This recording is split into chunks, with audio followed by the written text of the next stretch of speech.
নির্যাতনকারী জুলুমকারী তাদের এই জুলুম মানুষের সামনে একদিন উন্মোচন হয়েই যাবে।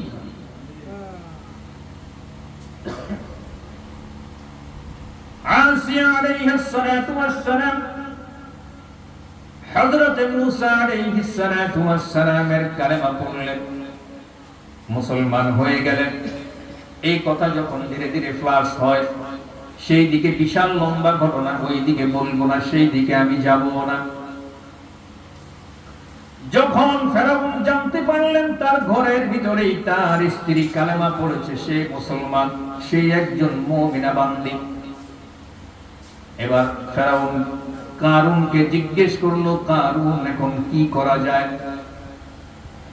কারুন পরামর্শ দিল, ও ফেরাউন, তোমার বিবি যখন কালেমা পড়েছে, আল্লাহর প্রতি যখন ঈমান এনে নিয়েছে, তোমার বিবিকে মরুভূমির উপরে নিয়ে উত্তপ্ত বালু কণার উপরে শোয়াও। বালু কণার উপরে শুইয়ে তার হাতের মধ্যে পায়ের মধ্যে পেরাক মেরে মাটির সঙ্গে বালু কণার ভিতরে পেরাক করে তুমি গেড়ে দাও। আল্লাহ পাক বলেন, ওয়া ফিরআউনা যিল আওতাদ, আল্লাহ পাক বলেন, স্মরণ করো সেই পেরাক মারা ফেরাউনের কথা। ফেরাউনের স্বভাব ছিল পেরাক মারা। যে মানুষ ফেরাউনের বিরুদ্ধে কথা বলবে, সে মানুষটাকেই ফেরাউন হাতে পায়ে পেরাক মেরে দিবে, গজাল মেরে দিবে কাঠের সঙ্গে। এটা ছিল তার স্বভাব। কোন মানুষ তার বিরুদ্ধে কোনো কথা বলতে পারবে না, বললেই হাতে পায়ে পেরাক মেরে দেওয়াটা ছিল কি তার স্বভাব। সেই ফেরাউন মার্কা লোক এখন পৃথিবীতে একজনও নাই। আরে না, এটা নাই। আপনারা কি বলেন?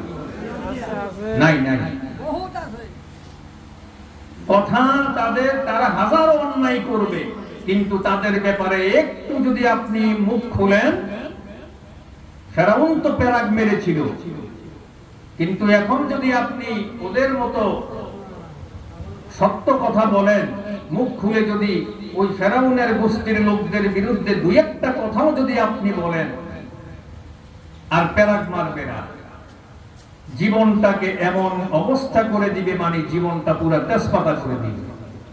নিজের জীবন, ফ্যামিলিগত জীবন, সকল সদস্যের জীবনগুলি তছনছ করে দিবে তারা। চিন্তা করেন, একজন মানুষ সংসারের যিনি গার্জিয়ান, যার উপরে সংসারের সকল মানুষের সবকিছু নির্ভর করে, ওই মানুষটাকে যদি আপনি বন্দী করে রাখেন আয়নাঘরের ভিতরে, পৃথিবীর কোন মানুষ জানলই না, তার সংসারের কোন মানুষ জানলই না এই লোকটি কোথায় আছে। এখন এই মানুষটির উপরে নির্ভর ছিল তার সংসারের সমস্ত মানুষগুলো। তাহাকে গুম করে দেওয়া হলো, বৎসরের পর বৎসর কোনো খোঁজ খবর পাওয়া গেল না। সংসারের মানুষগুলো কি খায়, কি পড়ে, কি অবস্থা তাদের। আর যাহাকে গুম করে ফেলা হলো, তার তো এটা বলা বাহুল্য। ফেরাউনের স্বভাব ছিল এটা, ওয়া ফিরআউনা যিল আওতাদ, পেরাক ওয়ালা ফেরাউনকে স্মরণ করো। তার মানে হলো ফেরাউনের বিরুদ্ধে যদি কোন মানুষ কোন সামন করত, ওই মানুষগুলোর হাতে পায়ের মধ্যে পেরাক ঢুকাইয়া কাঠের সঙ্গে তিনি ফিট করে দিতে। নাউযুবিল্লাহ। এই ছিল ফেরাউনের স্বভাব। এবার আসিয়াকে হাতে পায়ে পেরাক মেরে মরুভূমির উপরে পেরাক গুলো গেড়ে দিলেন। সূর্যের তাপ আগুনের মতো গরম হয়ে আছে, মরুভূমির বালুগুলো গরম হয়ে আছে, এর ভিতরে শোয়া রাখলেন। ফেরাউন জিজ্ঞেস করে, আতাতরুকিনাল ঈমান, এখনো ঈমান ছাড়বে কিনা বলো।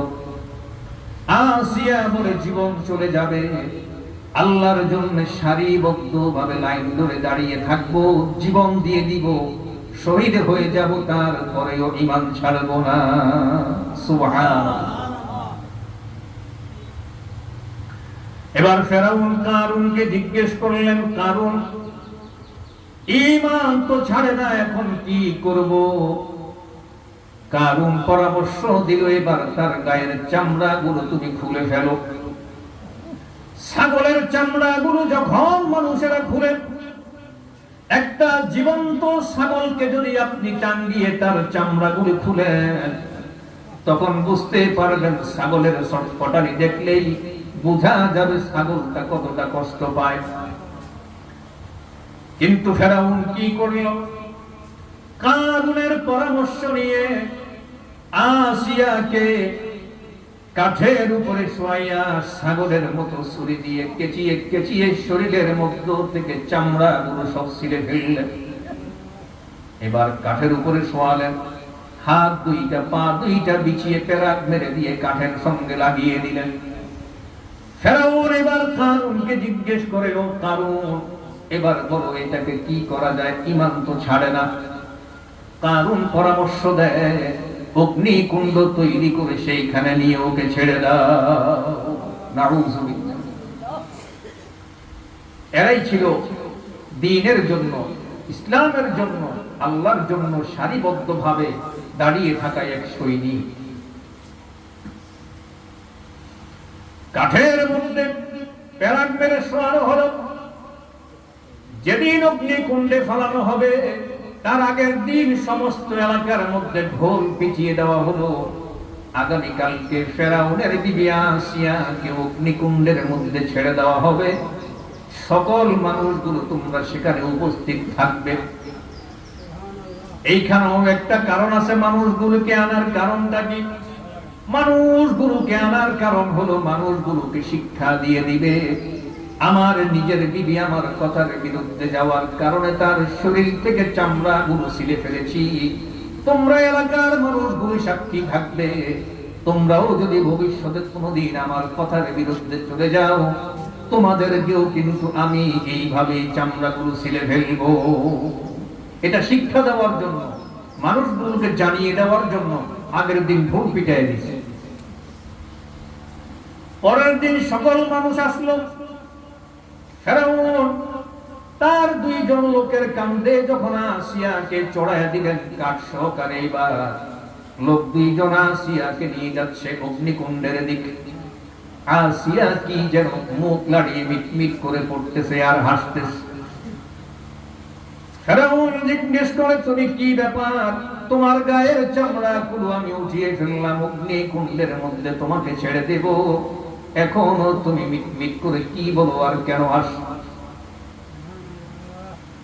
আল্লাহ পাক বলেন, ইল ক্বালাত রাব্বি ইবনি লি ইনদাকা বাইতান ফিল জান্নাতি ওয়া নাজ্জিনি মিন ফিরআউনা ওয়া আমালিহি ওয়া নাজ্জিনি মিনাল কওমি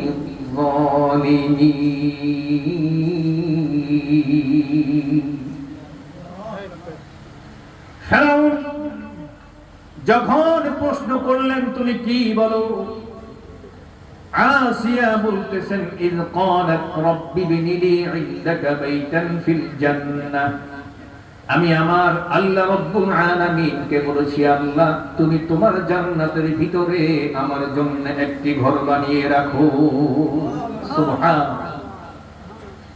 ওয়ানাজ্জিনি মিন ফিরআউনা ওয়া আমালিহি ওয়ানাজ্জিনি মিনাল কওমিয যালিমিন, আর ফিরআউনের অত্যাচার থেকে তুমি আমাকে মুক্ত করো, তার কওমের লোকদের অত্যাচার জুলুম থেকে তুমি আমাকে মুক্ত করো। আমি এটা বলতেছি।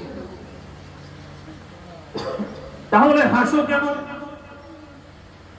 ফেরাউন বলে, আমি আল্লাহর কাছে জান্নাতে একটি ঘরের জন্য দোয়া করেছিলাম, আল্লাহ পাক ফেরেশতা দিয়ে সেই ঘরখানা আমার সামনে হাজির করেছে। আমি আমার চোখ দিয়ে কোন জান্নাতের ভিতরে, কোন ঘরের ভিতরে থাকবো, ওই ঘরখানা আমি এখন এই অবস্থায় দেখতে পাচ্ছি। ওই ঘরখানা দেখে আমার ভিতর থেকে আনন্দের হাসি আসতেছে। সুবহানাল্লাহ।